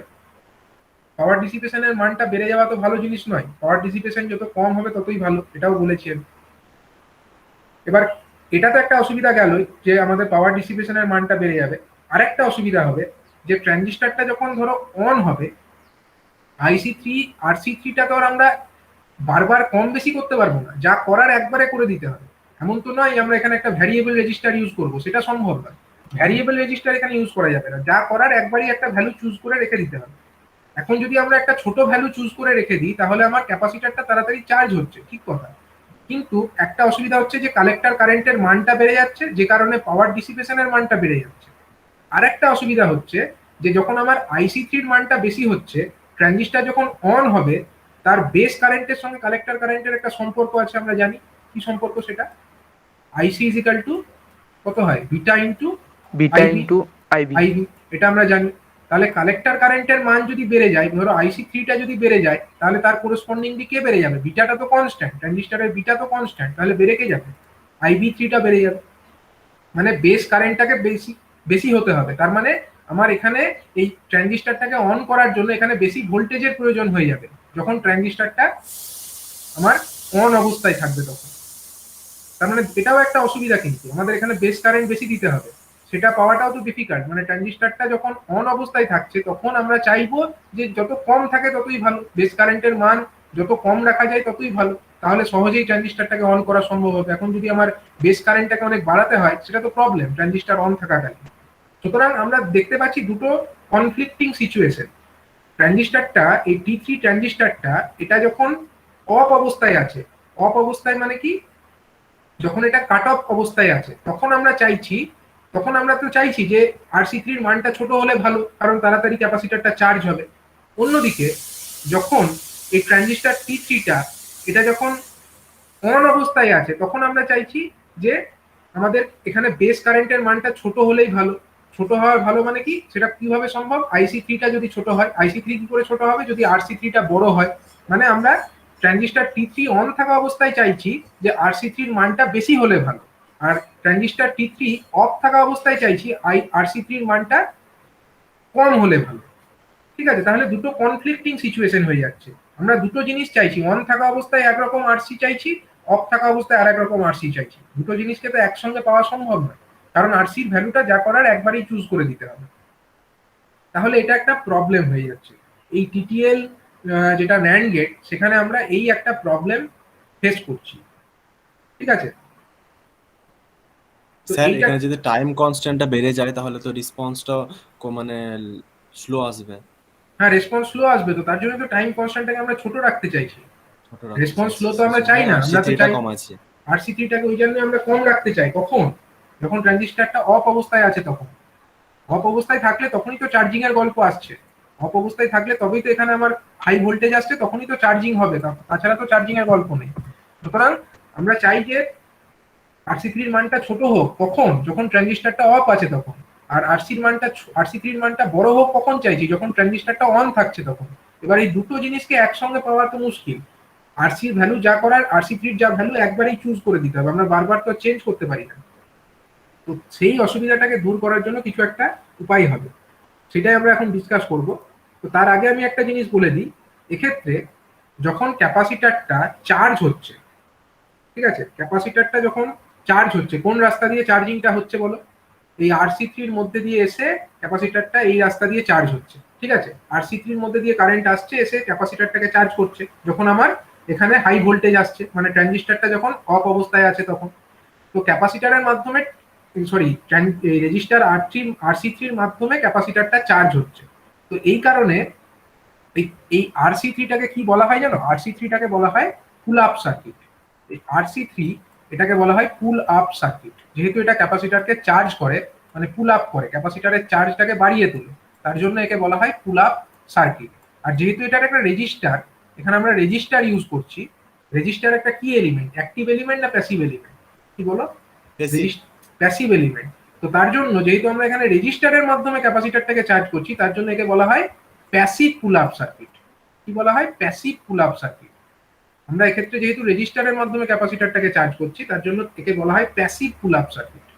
আর যখন ক্যাপাসিটরটা চার্জ হয়ে যায়, যখন আমার ট্রানজিস্টরটা অন হয়ে যায়, তখন ক্যাপাসিটরটা কোন রাস্তা দিয়ে ডিসচার্জ করে? ডিসচার্জ করে কিন্তু এই রাস্তা দিয়ে। এই রাস্তায় ক্যাপাসিটরের মধ্যে চার্জ জমে থাকা চার্জটা ডিসচার্জ হয়। তাহলে এই যে ট্রানজিস্টর T3 এটা কি তৈরি করে? এটা হচ্ছে পুল ডাউন সার্কিট, ঠিক আছে। ট্রানজিস্টর T3 এটা হচ্ছে পুল ডাউন সার্কিট। উপরের রেজিস্টারটা হচ্ছে পুল আপ সার্কিট, আর ট্রানজিস্টরটা হচ্ছে পুল ডাউন সার্কিট। তো ব্যাপার হচ্ছে যে আমরা এক্ষেত্রে রেজিস্টার যখন ইউজ করছি, register is a passive element, তার মানে এটা হলো একটা প্যাসিভ পুল আপ সার্কিট। তো passive pull up circuit use করলে আমার একটা ডিসঅ্যাডভান্টেজ এটাই হচ্ছে যে আমরা যখন অন থাকা অবস্থায় আমরা কম রেজিস্ট্যান্স চাইছি, সেইটা পেতে গেলে ডিফিকাল্টি আসছে। তো সেই কারণে আমরা অ্যাক্টিভ পুল আপ ইউজ করব। প্যাসিভ পুল আপের পরিবর্তে আমরা এখানে ইউজ করব অ্যাক্টিভ পুল আপ সার্কিট। এবং এই অ্যাক্টিভ পুল আপ সার্কিট মানে এখানে আবার একটা একটা ট্রানজিস্টর এবং ডায়োড, এই রেজিস্টারের পরিবর্তে ওখানে আমরা রেজিস্টারও থাকবে, তার সঙ্গে সঙ্গে কিছু ট্রানজিস্টর এবং ডায়োডও থাকবে, ঠিক আছে, দিয়ে আমরা তৈরি করব একটা অ্যাক্টিভ পুল আপ সার্কিট। এবং সেই অ্যাক্টিভ পুল আপ সার্কিট দিয়ে যে কনফিগারেশনটা তৈরি হবে তার একটা বিশেষ নাম আছে। সেই কনফিগারেশনের একটা বিশেষ নাম আছে, তাকে বলা হয় টোটেম পোল কনফিগারেশন, ঠিক আছে। সেই কনফিগারেশনের নাম হচ্ছে টোটেম পোল কনফিগারেশন।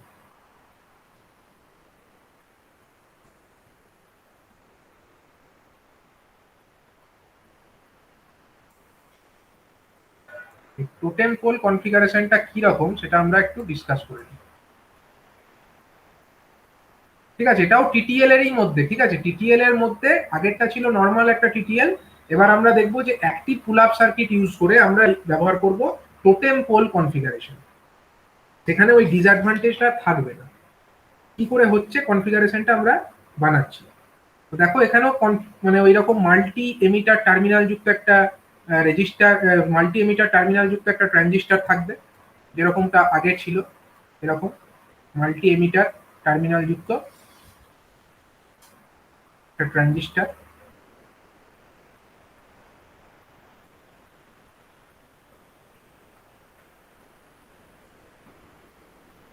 বুঝতে পারছো তো সবাই?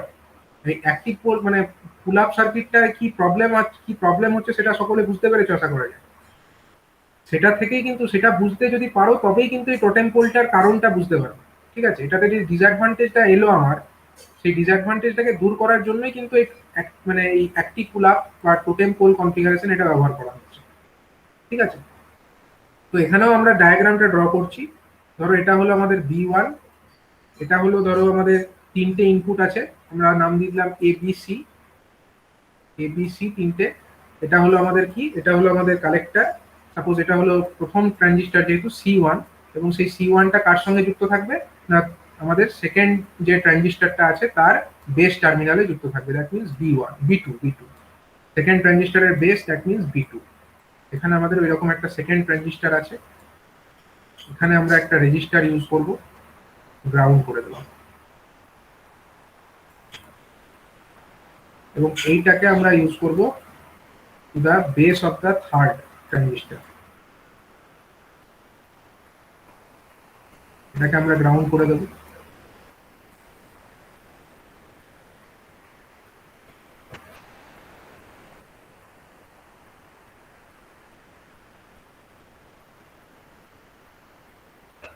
এখানে আমরা ইউজ করবো একটা রেজিস্টার, এবং এই রেজিস্টার থেকে আমরা এখানে আরেকটা ট্রানজিস্টরকে কানেক্ট করব।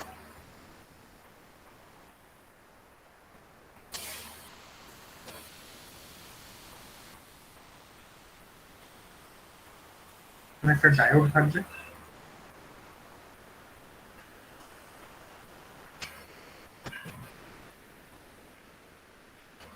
আর একটা রেজিস্টার থাকবে।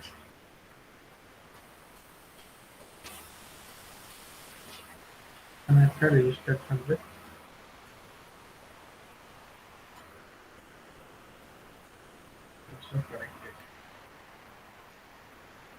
এখানে আমরা 5 ভোল্ট ভিসিসি,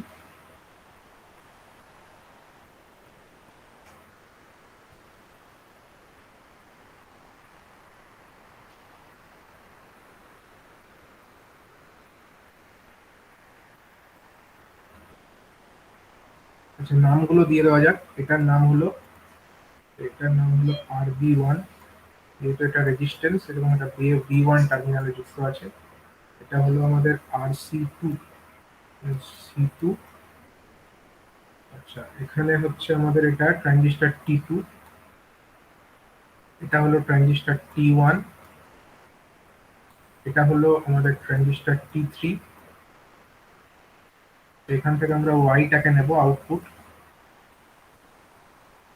এবং এটা হচ্ছে আমাদের transistor T4,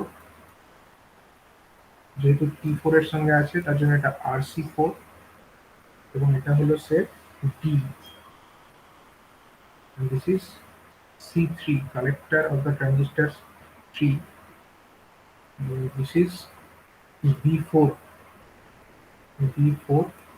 and this is B3, ঠিক আছে। তো এখানে আমাদের কতগুলো স্টেজ থাকবে, স্টেজগুলো কি কি? আপ টু দিস, এটা একটা stage. Next up to this, এটা আর একটা স্টেজ।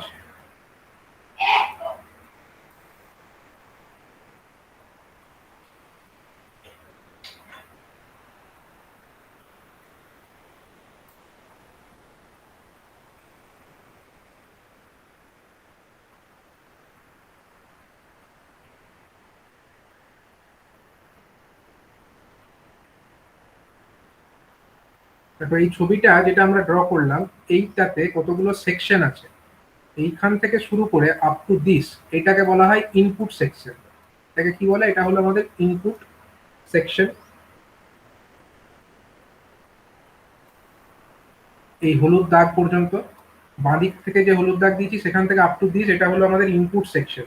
দিয়ে এই হলুদ দাগ থেকে আপ টু এই সেকেন্ড যে হলুদ দাগ এই পর্যন্ত যে সেকশন, এটাকে বলা হচ্ছে ফেজ স্প্লিটার। এটাকে বলা হচ্ছে ফেজ স্প্লিটার।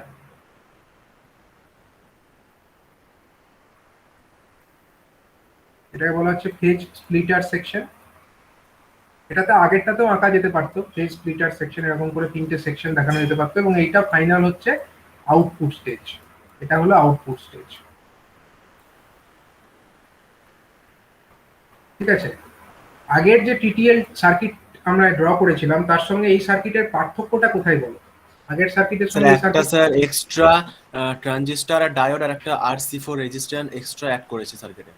RC4 এর পরিবর্তে ওখানে ছিলই, RC3 ছিল আর কি। ওটা তো ছিলই এখানে। ট্রানজিস্টার আর একটা ডায়োড। এই দুটোই অ্যাড হয়েছে, খালি। আর এইটাকে আমরা সাপ্লাই দিচ্ছি এই RC2 থেকে। তাহলে এই যে এক্সট্রা পার্টটা অ্যাড হলো, মানে এই সমস্ত পার্টটাকেই, ঠিক আছে, এই পার্টটাকে বলা হয় টোটেম পোল। ঠিক আছে, এই যে পার্টটা, এই পার্টটাকে বলা হচ্ছে টোটেম পোল। তার জন্য এই কনফিগারেশনের নাম হচ্ছে টোটেম পোল কনফিগারেশন। এই পার্টটা অ্যাড হয়েছে, মানে এটাই হলো অ্যাক্টিভ পুল আপ সার্কিট। কোনটা? এই জিনিসটাই হচ্ছে আমাদের অ্যাক্টিভ পুল আপ সার্কিটের কাজ করছে। আগে যেটা প্রবলেম হচ্ছিল শুধু রেজিস্ট্যান্স ছিল, এখন এটার পরিবর্তে এইসব কিছু আছে, দিয়ে এরা তৈরি করছে একটা অ্যাক্টিভ পুল আপ সার্কিট। আর এই মাঝের সেকশনটাকে ফেজ স্প্লিটার বলা হচ্ছে। কেন বলা হচ্ছে? কারণ আমাদের এই ট্রানজিস্টার, যেটা T2 ট্রানজিস্টার, মাঝে যে ট্রানজিস্টরটা আছে ওটা কি T2 ট্রানজিস্টর। এই ট্রানজিস্টর যখন অন থাকবে, এই ট্রানজিস্টর T2 যখন অন থাকবে, তখন আমাদের সেটা কোন ট্রানজিস্টরটাকে সাপ্লাই দেবে বলো? যখন অন থাকবে তখন এখান দিয়ে কালেক্টর কারেন্ট ফ্লো করবে, বুঝতেই পারছো, এখান দিয়ে কালেক্টর কারেন্ট ফ্লো করবে এবং সেটা এখানে একটা ভোল্টেজ ড্রপ তৈরি করবে। কোথায়? এই যে রেজিস্টার, P3 তে এটা সাপ্লাই এটা যদি আমরা নাম দিয়ে দিই RE2, এই রেজিস্ট্যান্সের নাম দিলাম RE2। এই RE2 রেজিস্ট্যান্সের মধ্যে একটা ভোল্টেজ ড্রপ তৈরি করবে এবং সেটা এই B3 টার্মিনালে গিয়ে একটা ভোল্টেজ দেবে, যেটা এই ট্রানজিস্টর T3 কে অন করবে। ঠিক আছে, এটা একরকম ঘটনা ঘটবে। আবার অন্যদিকে যখন এই ট্রানজিস্টরটা অফ অবস্থায় থাকবে, মানে T2 ট্রানজিস্টর যখন অফ অবস্থায় থাকবে, তখন কি হবে? এটা যখন ধরো অফ অবস্থায় আছে, তখন এখান দিয়ে এর উপরে তো একটা ভোল্টেজ সাপ্লাইয়ের সঙ্গে যুক্ত আছে, তাহলে কারেন্ট এদিক দিয়ে আসবে, এদিক দিয়ে আসবে, কিন্তু সেই কারেন্টটা কি আর এইখানে ঢুকবে? এখান দিয়ে কারেন্ট কি এখানে ঢুকবে? ঢুকবে না, কারণ ট্রানজিস্টরটা অফ আছে। তাহলে এখান দিয়ে যে কারেন্ট আসবে সেটা কোন রাস্তা দিয়ে চলে যাবে বলো? এটা এখান B4 দিয়ে T4 ট্রানজিস্টরের মধ্যে এই দিয়ে দিক যাবে দিয়ে চলে যাবে, এই দিক দিয়ে চলে যাবে এবং সেটা কি করবে? সেটা কোন ট্রানজিস্টরটাকে অন করে তুলবে? T4 ট্রানজিস্টরকে অন করে তুলবে। মানে T2 ট্রানজিস্টর এটা যদি অন থাকে তখন সেটা T3 ট্রানজিস্টরকে অন করবে, কিন্তু T2 ট্রানজিস্টর এটা যদি অফ থাকে সেটা T4 ট্রানজিস্টরটাকে অন করে তুলবে। তার মানে এ কি করছে? এ অন থাকলে একরকম ঘটনা ঘটছে, অফ থাকলে আরেক রকম ঘটনা ঘটছে। তার মানে এ কিন্তু এখানে ফেজ স্প্লিটারের মতো একটা কাজ করছে। মানে এটা আইদার 0 বা 1।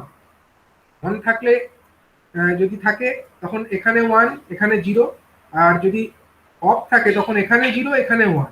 মানে এরকম ভাবে একটা স্প্লিটিং এর কাজ করছে। তার জন্য এই সেকশনটাকে বলা হচ্ছে ফেজ স্প্লিটার সেকশন। এবং স্যার ফাইনালি আমরা B3 দিয়ে যখন স্যার সিগন্যাল যাবে তখন স্যার হুম, B4 দিয়ে যাবে না? না তখন যাবে না, কারণ হচ্ছে কি এটা তো লো রেজিস্ট্যান্স পাথ, এই দিক দিয়ে সমস্ত কারেন্টটা চলে আসবে। ঠিক আছে,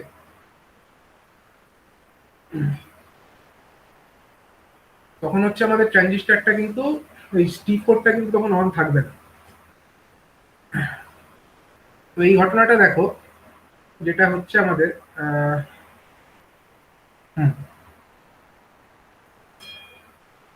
এই ঘটনাটা যেটা ঘটবে, আচ্ছা আমরা এবার এক্সপ্লেন করি, আগেরটার মতোই আমরা এক্সপ্লেন করার চেষ্টা করি। ফাইনাল আউটপুটটা কিন্তু আমরা নিচ্ছি এখান থেকে ওয়াই থেকে। ঠিক আছে, ধরো আমাদের এ বি সি তিনটেই ধরো লো আছে, এ বি সি তিনটেই লো আছে, মানে কত? 0.2 ভোল্ট আছে। তখন কি হবে? A B C is equal to low, মানে হচ্ছে 0.2 ভোল্ট। তখন আমাদের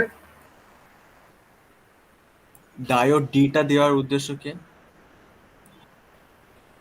ডায়োড ডি দেওয়ার উদ্দেশ্য আছে, সেটা পরে বলছি, দাঁড়া, এটার উদ্দেশ্যও আছে। হুম, ওটাও বলা হবে।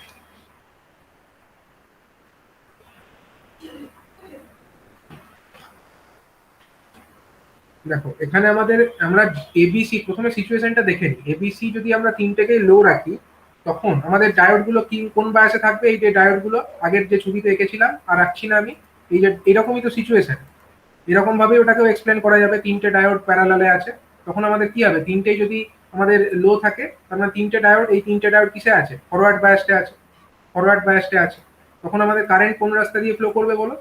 ফরওয়ার্ড বায়াসে যদি থাকে, ফরওয়ার্ড বায়াসে থাকলে কোন রাস্তা দিয়ে ফ্লো করবে কারেন্ট? সে কারেন্টটা ডায়োডের মধ্যে ডায়োডগুলোর দিয়ে মধ্যে তখন দিয়ে ফ্লো যাবে। করবে।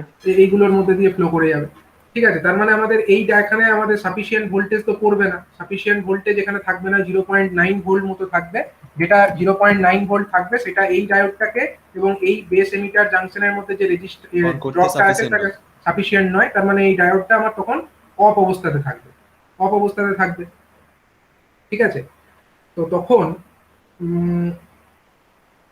অফ অবস্থাতে যদি এটা থেকে যায় ধরো, তখন কি হবে? সে T4টা অন থাকছে। হ্যাঁ, তখন এখানে মানে এই ট্রানজিস্টর T2টা যদি অফ থাকে, ট্রানজিস্টর T2 অফ থাকলো মানে এদিক দিয়ে তো কোনো কারেন্ট আসবে না, no current will come through this. তাহলে কারেন্টটা যাবে কোন রাস্তা দিয়ে? এদিক থেকে ভোল্টেজ আছে, এই রাস্তা দিয়ে গিয়ে এখান দিয়ে কারেন্ট ফ্লো করার চেষ্টা করবে। ঠিক আছে, কারণ এখানে একটা সাফিসিয়েন্ট ভোল্টেজ পাবে, তখন এই B4 যেটা পয়েন্টটা আছে এখানে সাফিসিয়েন্ট ভোল্টেজ পড়বে এবং সেখানে ভোল্টেজ পড়বে। এখানে একটা ড্রপ আছে 0.7, আবার এই ডায়োডের মধ্যে একটা ড্রপ আছে 0.7। এই দুটো ড্রপকে অতিক্রম করে ফাইনালি কারেন্টটা কোথা দিয়ে চলে আসবে? C3 পয়েন্টে চলে আসবে এবং সেটা দিয়ে এখানে যে আমার লোডটা কানেক্টেড আছে, কি ধরনের লোড? Capacitive load. আমরা ক্যাপাসিটিভ লোড নিয়ে বিচার করছি। তো ক্যাপাসিটিভ লোডের মধ্যে দিয়ে এদিক দিয়ে আমরা দেখতে পাচ্ছি। হ্যাঁ, তো ঠিক আছে। তো এই রাস্তা দিয়ে আমাদের কারেন্টটা ফ্লো করে যাবে এবং সেটা এই ক্যাপাসিটরটাকে কি করবে, ক্যাপাসিটরটাকে কি করবে, স্যাচুরেট করে দেবে, ক্যাপাসিটরটাকে চার্জ করে করবে, দেবে। ক্যাপাসিটরটাকে চার্জ করে দেবে, ক্যাপাসিটরটাকে চার্জ করে দেবে। এবং আমাদের ট্রানজিস্টর T3টাও এখন অফ অবস্থাতেই আছে। ট্রানজিস্টর T3 কি অবস্থায় আছে বলো? অফ অবস্থাতে আছে। তাহলে এখানে আমরা আউটপুট ভোল্টেজটা কত পাচ্ছি? আলটিমেটলি আমরা এখানে আউটপুট ভোল্টেজ যেটা পাচ্ছি সেটার মানটা কত? এই ভোল্টেজের মানটা যদি আমরা এখানে VO বলি, এটাকে সাপোজ ওয়াই পয়েন্ট, তো ঠিক আছে, এখানকার ভোল্টেজ আমরা অ্যানালগ ভোল্টেজ, সেটাকে যদি VO দ্বারা ডিনোট করি, ক্যাপাসিটর অ্যাক্রসে যে ভোল্টেজটা সেটা হবে। সেটাও হবে। সেটা তো আমরা এমনি ডাইরেক্টলি মেজার করতে পারছি না। আমরা যদি এদিক থেকে বিচার করি, এদিক থেকে যদি বিচার করি, তাহলে ভিসিসি মাইনাস কত, ভিসিসি মাইনাস এই রেজিস্টারের মধ্যে একটা ড্রপ হবে, হবে তো IC4 আইসি ইনটু আরসি4, IC4 ইন্টু RC4, মানে ওই 4 নাম্বার যে ট্রানজিস্টারটা আছে তার মধ্যে এই একটা ড্রপ হলো। RC4 মাইনাস কত হবে, মাইনাস হচ্ছে তোমার VC ট্রানজিস্টারটা অন আছে, অন ট্রানজিস্টার থাকলে এটা স্যাচুরেশনে চলে যায়, মানে মাইনাস ভিসিই স্যাট, ভিসিই স্যাট। এখানে তো যা ট্রানজিস্টার কিসে চলে যাবে, স্যাচুরেশনে চলে যাবে অন থাকলে। ভিসিই স্যাট মাইনাস কত, মাইনাস 0.7। ডায়োডের মধ্যে ড্রপটা, ডায়োডের মধ্যে যেটা ড্রপ হবে সেটা হচ্ছে ভিডি। আমরা সাপোজ এটাকে ভিডি নাম দিয়ে দিই, ভিডি। ভিডি মানে আমরা জানি 0.7 ভোল্ট। ঠিক আছে, তাহলে এই ভোল্টেজটা আমরা পাবো এখানে। তো যেটা হচ্ছে এখন এইটা কিন্তু ওই নিয়ারলি এর রেঞ্জটা কত হবে বলতো? ভিসিসি যদি 5 ভোল্ট হয়, এটা তো 0.2 আর এটা 0.7, মানে ওই 0.9 মতো এখানে কমে গেল। আর IC4 ইন্টু RC4 এই ড্রপটা খুব একটা সিগনিফিক্যান্ট কিছু হবে না। মানে এটা আলটিমেটলি এমন একটা ভোল্টেজ থাকবে যেটা আমাদের সেই আগের দিন আমি যেরকম গ্রাফটা এঁকেছিলাম, এরকম গ্রাফ এঁকেছিলাম না, যে কত থেকে কত, এইখান থেকে এটা হচ্ছে লো ভোল্টেজ, এখান থেকে উপরেরটা হচ্ছে হাই 3.5 ভোল্টেজ। থেকে 5 এর মধ্যে থাকে। 3.5 থেকে 5 এর মধ্যে থাকলে এটা হাই ধরি নি, আর 0 থেকে 1 এর মধ্যে থাকলে লো ধরে নি, মাঝের রেঞ্জটা হলে সেটাকে আনডিফাইন্ড বলি। তো এখানে ওই 3.5 থেকে 5 এর মধ্যে একটা কিছু থাকবে। এবং তার জন্য কি হবে, তার জন্য হচ্ছে ওটা আমাদের এটা হচ্ছে লজিক্যাল কত হবে, লজিক আউটপুটটা কত হবে, আউটপুট হচ্ছে লজিক 1ই হবে, এটা লজিক 1ই হবে। ঠিক আছে, লজিক 1ই হবে এবং সেটাই হওয়া উচিত, লজিক 1ই হওয়া উচিত আমাদের। ঠিক আছে, এবং এক্ষেত্রে আমাদের যে এই ক্যাপাসিটরটি আছে, ক্যাপাসিটরটি চার্জ হচ্ছে কোন রাস্তা দিয়ে, এই রাস্তা দিয়ে এসে, এই রাস্তা দিয়ে এসে ক্যাপাসিটরটা আমাদের চার্জ হয়ে যাচ্ছে। ঠিক আছে, ক্যাপাসিটরটা চার্জ হওয়ার জন্য যে রাস্তা পাচ্ছে RC2 এবং এর মধ্যে দিয়ে আসছে, দিয়ে ক্যাপাসিটরটা চার্জ হচ্ছে। এবং এক্ষেত্রে মানে যেটা আমাদের আমরা যেটা চাইছিলাম যে ক্যাপাসিটরের চার্জিং টাইমটা কম লাগুক, এটাই তো আমরা চাই। তো RC2 এর মানটা এরকমই থাকে যে product of this RC2 and C, এটাই তো টাইম কনস্ট্যান্ট। সো টাইম কনস্ট্যান্টের মানটা ছোটই হয়, মানে ক্যাপাসিটরটা তাড়াতাড়ি চার্জ হয়ে যায়। তো যে কাজটা আমরা করতে চাইছিলাম সেটা হয়ে গেল, ক্যাপাসিটর তাড়াতাড়ি চার্জ হয়ে গেল। মানে যখন আমরা ট্রানজিস্টরটা, এই T3 ট্রানজিস্টর, এটা যখন অফ অবস্থায় আছে, অর্থাৎ যখন এই ক্যাপাসিটর Cটা চার্জ হবে, তখন আমরা লো রেজিস্ট্যান্স চাই এবং সেই পারপাসটা আমরা করতে পারছি এইভাবে। স্যার, হ্যাঁ বলো। স্যার এখানে যেটা মাল্টি এমিটার ট্রানজিস্টর আছে সেটা স্যার আসলে স্যার কত নাম্বার কোডে থাকে? আর স্যার এটা লেগ কি 4টেই থাকে না আরো বেশি থাকে? মানে এটা লেগ তো বলছি তো, এমিটার টার্মিনাল 3টে এখানে দেখিয়েছি, 3-এর বেশিও থাকতে পারে, 3-এর বেশিও থাকতে পারে। আমরা এখানে 3টে ইনপুট দিয়ে দেখিয়েছি, চাইলে 4টে 5টা 6টা যা খুশি দেখাতে পারে। ঠিক আছে স্যার তাহলে স্যার এটা অরিজিনালি স্যার কতগুলো লেগের হয়? 3-এর বেশি হয় না কম? না না, সেটা ডিপেন্ড করছে, 3-এরও হতে পারে, 4-এরও হতে পারে, 5-এরও হতে পারে, যেরকম যেরকম রিকোয়ারমেন্ট, যটা ইনপুটে তুমি বানাতে চাও ন্যান্ড গেট, যে রিকোয়ারমেন্ট অনুযায়ী এটা চুজ করা যেতে পারে। স্যার তাহলে এটা বিভিন্ন লেগের পাওয়া যায় তো? হ্যাঁ হ্যাঁ হ্যাঁ। ইনপুট সিগন্যাল গুলো স্যার আলাদা আলাদা হবে তো? সিগন্যাল মানে কি বলছো, কি আলাদা হবে? হ্যাঁ স্যার, কি আলাদা হবে বলছো? স্যার ইনপুট সিগন্যাল গুলো স্যার সবগুলো তো আলাদা আলাদা হবে। হ্যাঁ, ইনপুট সিগন্যাল তো অবশ্যই আলাদা। এই এক একটা এমিটারে, এক একটা এমিটার টার্মিনালে এক একটা করে সিগন্যাল অ্যাপ্লাই করা হচ্ছে। এই যে এখানে 3টে ইনপুট দেখিয়েছো, 3টে এমিটার টার্মিনালে 3টে সিগন্যাল, একটাতে A, একটাতে B আর একটাতে C লেখা হয়েছে। ঠিক আছে, স্যার এটার নাম্বার কত হয়? ওই তো বললাম যে n সংখ্যক, মানে যতগুলো করতে পারো, 3ও হতে পারে, 4ও হতে পারে, 5ও হতে পারে, এরকম। না স্যার, এমিটারটা যখন আমি কিনতে যাবো তখন সেটা কোড বা নাম্বার থাকে না স্যার, ওইটা নাম্বার বলছে। তো ওই নাম্বার ওটা সার্চ করে দেখতে হবে, ইন্টারনেটে একটু সার্চ করে দেখো মাল্টি এমিটার ট্রানজিস্টার। আর এটা এরকম ভাবে হয়তো মার্কেটে পাওয়া যাবে না, এটা যারা ওই টিটিএল গেট যারা বানায় তারাই এগুলোকে ইয়ে করে। এমনি নর্মাল লোকের তো আর এরকম মাল্টি এমিটার টার্মিনাল যুক্ত ট্রানজিস্টার নিয়ে কাজ দরকার হবে না, যারা এগুলো ম্যানুফ্যাকচার করবে তাদেরই প্রয়োজন হবে। ঠিক আছে, তো দেখো এবার হচ্ছে আমাদের এইখানে ভিও যেটা বলছি সেটার লজিক কত বললাম, সেটা হচ্ছে লজিক 1 হচ্ছে। আর ট্রানজিস্টার যে T3 সেটা যখন অফ অবস্থায় থাকছে তখন ক্যাপাসিটরটা তো চার্জ হচ্ছে, ক্যাপাসিটর চার্জ হতে সময় এক্ষেত্রে কম লাগছে। এবার যদি মনে করো আমরা এবিসি তিনটেকে লো ধরেছিলাম, তো এবার যদি যে কোনো একটাও লো থাকে তাহলেও একই সিচুয়েশনই হবে, আমি আর আলাদা করে বলছি না। এবিসি এর মধ্যে যদি এটা শুধু লো হয় বাকি দুটো হাইও হয় তখনও সেম সিচুয়েশনের কোনো পার্থক্য হবে না। পার্থক্য তখনই হবে যখন আমার তিনটে একসঙ্গে হাই হয়ে যাবে। যদি A is equal to B is equal to C is equal to যদি হাই হয়ে যায় তখন কি হবে বলো? A is equal to B is equal to C is equal to high মানে হচ্ছে লজিক 1 যদি হয়ে যায় তখন কি হবে? তখন স্যার এবিসি ওই অ্যাক্রসে যে ডায়োডগুলো আছে রিভার্স বায়াস হয়ে যাবে, আর কারেন্টটা স্যার মানে বি1 সি1 এই পথ হ্যাঁ, দিয়ে যাবে। তখন হচ্ছে ট্রানজিস্টরের মধ্যে এইগুলো দিয়ে তো কারেন্ট যেতে পারবে না, এই রাস্তা দিয়ে তো কারেন্ট যাবে না, নো কারেন্ট উইল ফ্লো। তাহলে কারেন্ট যাবে হচ্ছে এই রাস্তা দিয়ে, এই রাস্তা দিয়ে আসবে। তাহলে কি করবে সেটা, প্রথমে বি2টাকে অন করবে, মানে সরি ট্রানজিস্টর বি2 যেটা আছে তার বেসে সাফিসিয়েন্ট ভোল্টেজ করবে, এটা অন হয়ে যাবে, এর এমিটার দিয়ে কারেন্ট ফ্লো করবে, এখানে ড্রপ তৈরি হবে, সেই ড্রপের জন্য ভি3 টার্মিনালে সাফিসিয়েন্ট ভোল্টেজ করবে, এটাও অন হয়ে যাবে। এটা অন হয়ে গেলে আমার ট্রানজিস্টর T3টা স্যাচুরেশন রিজিয়নে চলে যাবে, এবং স্যাচুরেশন রিজিয়নে যখনই চলে যাবে তখন আমাদের এখানে একটা লো ভোল্টেজ তো চলে আসবে, কারণ এখানে 0.2 ভোল্ট চলে আসবে। আর একটা ঘটনা ঘটবে, এই বি3 টার্মিনালে কত ভোল্টেজ পড়বে বলো? যখন এই আমার ট্রানজিস্টর T2 যখন অন আছে তখন আমাদের বি3 টার্মিনালে কত ভোল্টেজ পড়ছে বলো? বি4 টার্মিনালে কত ভোল্টেজ পড়ছে? ট্রানজিস্টর T2 অন, তার মানে এখানে কত ড্রপ আছে? এই কালেক্টর আর এমিটারের মধ্যে কত ভোল্টেজ আছে? কালেক্টর আর এমিটারের মধ্যে 0.2 আছে, এখানে 0.2 0.2 আছে। আর এই বেস আর এমিটারের মধ্যে কত আছে? বেস আর এমিটারের মধ্যে এইটুকুর মধ্যে কত আছে? বেস আর এমিটারের মধ্যে 0.7।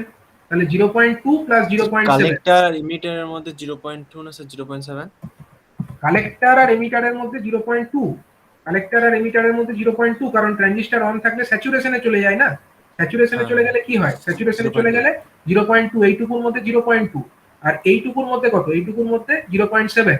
তাহলে 0.2 এখানে আর এইটাতে 0.7, তাহলে টোটাল এইখান থেকে শুরু করে মানে এই কালেক্টর থেকে শুরু করে আপ টু গ্রাউন্ড পর্যন্ত ভোল্টেজ কত হলো?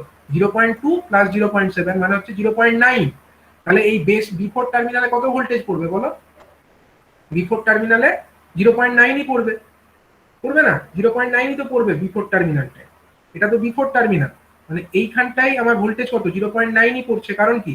কারণ এইখান থেকে এইটুকুর মধ্যে আমার হয়ে যাচ্ছে 0.2, আর এরপরে আমি কি লিখতে পারি? আমি এখানে বি4 ইজিক্যাল টু লিখতে পারি তো এরকম স্যার ওই V4। জায়গাটা আরেকবার বলুন স্যার, কোন পাথটা ধরে স্যার বের করছেন ভোল্টেজটা? আমি দেখো V4 লিখছি, V4 মানে V4 পয়েন্টের ভোল্টেজ, দ্যাট ইজিক্যাল টু আমি লিখতে পারি ভি, এই সেকেন্ড ট্রানজিস্টরের জন্য আমি লিখতে পারি তো C2E2 লিখতে পারি কি? VC2E2 সেকেন্ড ট্রানজিস্টর যেহেতু, সিই অ্যাকচুয়ালি C2E2 লিখছি, প্লাস আমি লিখতে পারি তো এই রাস্তা দিয়ে এসে আমি তারপরে RE2 এর অ্যাক্রসে ভোল্টেজও লিখতে পারতাম, কিন্তু RE2 এর অ্যাক্রসে যা ভোল্টেজ, এই B3 এবং এই যে আমার E3 এদের অ্যাক্রসেও তো সেমই ভোল্টেজ, তাই না? আমি যদি এই রাস্তাটা নিই V3E3 নিই তাহলেও তো হবে, গ্রাউন্ড পর্যন্ত যাওয়া নিয়ে কথা আমার। V3E3 যদি লিখি কোনো অসুবিধা আছে? C2E2 প্লাস B3, না না স্যার, হ্যাঁ তাহলে কত? V3E3 এর ভোল্টেজের মানটা কত? V3E3 এর ভোল্টেজের মান হচ্ছে 0.7, আর C2E2 এর মান কত? 0.2। তাহলে 0.2 প্লাস 0.7 কত হচ্ছে? 0.9 ভোল্ট হচ্ছে। তার মানে B4 পয়েন্টের ভোল্টেজটা আমার হচ্ছে কত? 0.9 ভোল্ট। তাহলে 0.9 ভোল্ট যদি আমার B4 পয়েন্টে পড়ে, সেই ভোল্টেজটা কি এই ট্রানজিস্টরটাকে আর এই ডায়োডটাকে অন করতে পারবে? ট্রানজিস্টর আর ডায়োড মিলিয়ে অন করতে কত প্রয়োজন বলো? এটাকে অন করতে 0.7 দরকার, এটার জন্য আরো 0.7 দরকার, তাহলে টোটাল কত দরকার? 1.4 দরকার। 1.4 দরকার, কিন্তু আছে কত? 0.9 আছে, তাহলে পারবে না, অন করতে পারবে না। তখন আমার ট্রানজিস্টর T4টা কি অবস্থায় থাকবে? অফ অবস্থায় থাকবে। ট্রানজিস্টর T4 টা আমার অফ অবস্থায় থাকলো, ঠিক আছে, তার মানে এদিক দিয়ে কোনো কারেন্ট ফ্লো করবে না, এবং এখানে আমাদের এই T3 টা যেহেতু অন আছে, এখানে আমরা VCE ভোল্টেজটা অর্থাৎ 0.2 ভোল্ট অর্থাৎ লজিক্যাল জিরো লেভেল ওটা পেয়ে যাবো, ঠিক আছে। তখন কিন্তু দেখো, তখন কিন্তু ক্যাপাসিটর আর চার্জ হবে না, কারণ এটা তো অফ অবস্থায়, ট্রানজিস্টর T4 তো অফ অবস্থায়, এদিক দিয়ে কারেন্ট ফ্লো করবে না। তাহলে দেখো, এই ডায়োডটা যদি না দিতাম, শুধু যদি ট্রানজিস্টরটা রাখতাম, তখন কি, তখন কিন্তু এটা এটা অন থাকলেও মানে নিচেরটাও অন থাকতো প্লাস উপরেরটাও অন হয়ে যেত, কারণ কি, এটাতে 0.7ই দরকার, আর আসছে তো এখানে 0.9। তাতে যাতে এইটা অন না হতে পারে তার জন্য এই ডায়োডটাকে এক্সট্রা করে এখানে লাগানো হয়েছে, যাতে 0.7 প্লাস 0.7 1.4 এর দরকার হয়, কিন্তু 1.4 এখানে হবে না। শুধু যদি আমি ডায়োডটাকে না দিয়ে এটা শর্ট করে রাখতাম, তখন কিন্তু এটাও অন হয়ে যেত। যাতে সেটা না হয় তার জন্য এখানে ওই ডায়োডটাকে দেওয়া হয়েছে, ঠিক আছে। তাহলে যখন আমার ট্রানজিস্টর T3 টা অন অবস্থায় থাকছে, ট্রানজিস্টর T3 অন অবস্থায় যখন থাকছে, তখন আমার কি দরকার ছিল, তখন আমাদের কালেক্টর রেজিস্ট্যান্সের মানটা কি থাকা দরকার ছিল বলো, আমাদের হাই দরকার ছিল। আমরা তো তখন আমাদের লো কালেক্টর রেজিস্ট্যান্স আমরা চাইছি না, এবং সেটাও আমরা কিন্তু পাচ্ছি এক্ষেত্রে। আমরা লো কালেক্টর রেজিস্ট্যান্সের মানে হাই কালেক্টর রেজিস্ট্যান্স যেটা আমাদের প্রয়োজন, দেখো যেহেতু এটা অফ অবস্থাতে আছে, এই পাথটা তো পুরো ট্রানজিস্টরটাই অফ অবস্থায় আছে। অফ অবস্থায় মানে কি, এটা একটা ওপেন সার্কিটের মতো কাজ করছে, সুতরাং এর কালেক্টর রেজিস্ট্যান্সটা কি আছে, আমি বলতে পারি কালেক্টর রেজিস্ট্যান্স ইজ হাই আছে। হাই অবস্থায় আছে, এবং সেটাই আমরা চাই। যখন ট্রানজিস্টর আমার T3 এটা যখন অন থাকবে, তখন আমরা তো হাই কালেক্টর রেজিস্ট্যান্সই দরকার আমাদের, যাতে আমাদের বেস কারেন্ট কম লাগে, সুতরাং সেটা আমরা পাচ্ছি। আবার দেখো, যখন ট্রানজিস্টরটা আমার অফ অবস্থায় আছে, তখন আমরা ক্যাপাসিটরটা যাতে তাড়াতাড়ি চার্জ হতে পারে তার জন্য কি দরকার আমাদের তার জন্য দরকার আমাদের লো কালেক্টর রেজিস্ট্যান্স, এবং সেই লো কালেক্টর রেজিস্ট্যান্স আমরা কি করে পাচ্ছি, আমরা এই ট্রানজিস্টরটাকে অন করে দিচ্ছি। ট্রানজিস্টর যখন অন হয়ে যাচ্ছে, ডায়োডও অন আছে, তখন আমাদের লো রেজিস্ট্যান্স হয়ে যাচ্ছে এখানটা, এবং আমাদের যে ওভারঅল রেজিস্ট্যান্স হচ্ছে সেটা লো হচ্ছে, এবং RC2 × C এই যে টাইম কনস্ট্যান্ট, এটাও লো হচ্ছে, তার মানে তাড়াতাড়ি আমাদের চার্জিং এর ব্যাপারটা ঘটছে। সুতরাং ট্রানজিস্টর T3 অফ থাকা অবস্থায় collector resistance will be low, which helps to reduce the charging time constant of this capacitive load। আর যখন আমাদের ট্রানজিস্টর T3 টা অফ অবস্থায় থাকছে, অন অবস্থায় থাকছে, তখন আমরা যেহেতু আমাদের এই ট্রানজিস্টর T4 টা অফ থাকছে, তার জন্য আমরা হাই কালেক্টর রেজিস্ট্যান্স দেখতে পাচ্ছি। সুতরাং আমাদের কোনো প্রবলেম হচ্ছে না, আমাদের যেটা লো বেস রেজিস্ট্যান্স বেস কারেন্ট প্রয়োজন, লো কালেক্টর কারেন্ট প্রয়োজন, সেই পারপাস গুলো সার্ভ হচ্ছে।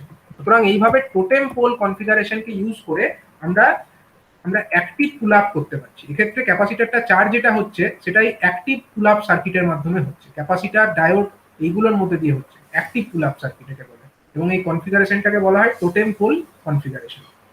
তো এতে আমাদের যে নর্মাল TTL কনফিগারেশন ছিল, তার যে ডিসঅ্যাডভান্টেজ, সেই ডিসঅ্যাডভান্টেজটাকে দূর করে আমরা একটু বেটার পারফরমেন্স দেখতে পাচ্ছি টোটেম পোল কনফিগারেশন, ঠিক আছে। তো রেসপন্সটা আরো ইমপ্রুভ হচ্ছে এক্ষেত্রে।